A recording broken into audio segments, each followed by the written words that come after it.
Votre temps est limité. Ne le gâchez pas en menant une existence qui n'est pas la vôtre. Imagine un instant que tous les jours, quelqu'un dépose 86 400 € sur ton compte en banque. Et la seule condition, c'est que si tu ne l'utilises pas, cette somme disparaît à la fin de la journée et tu recommences le lendemain avec une nouvelle somme. Est-ce que tu ne ferais pas en sorte d'utiliser chaque centime de cette somme? Est-ce que tu ne profiterais pas de chaque centime pour ne rien laisser à la fin de la journée? Bien sûr! Le temps dont on dispose, c'est exactement comme cette somme d'argent. Chaque jour, chacun de nous a exactement 86 400 secondes à vivre. Le problème de la plupart des gens n'est pas le manque de temps, mais leur utilisation du temps qu'ils ont chaque jour. Combien de personnes passent leur journée à tuer le temps? Combien de personnes sacrifient la ressource la plus précieuse qu'on a sur Terre pour faire des choses sans réelle importance? Et beaucoup de personnes ne réalisent pas que notre passage sur Terre est très bref. Le temps qu'on a sur Terre est limité.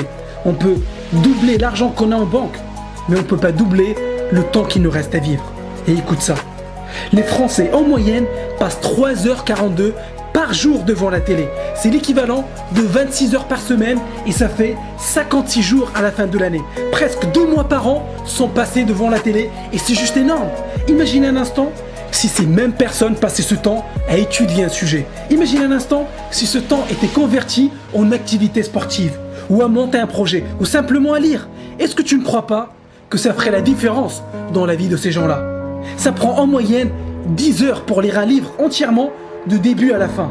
Si on fait le calcul, ça fait 135 livres que ces personnes pourraient lire chaque année si elles transformaient le temps qu'elles passent devant la télé en un temps de lecture. Mais ça, peu de gens veulent l'entendre et encore moins veulent le mettre en application. La plupart des gens attendent de voir le décès d'un proche ou un anniversaire qui finit par un 0 pour réaliser qu'ils ne sont pas éternels.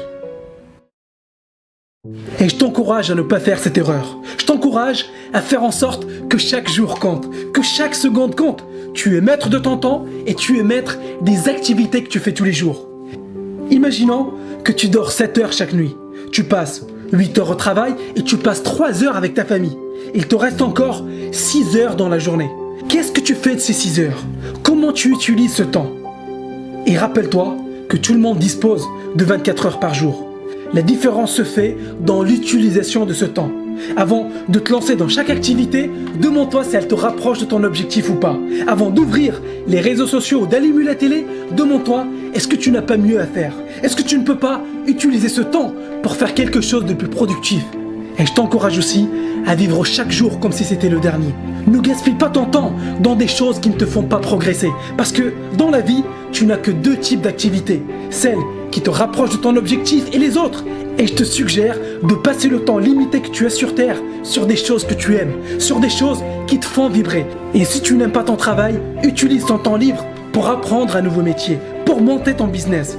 Élimine les distractions, limite les mauvaises fréquentations, fais le ménage dans ton calendrier et dans ton carnet d'adresses. Et passe du temps avec les personnes que tu aimes avant qu'elles ne partent. Sois l'exception et utilise ton temps intelligemment avant que ce ne soit trop tard.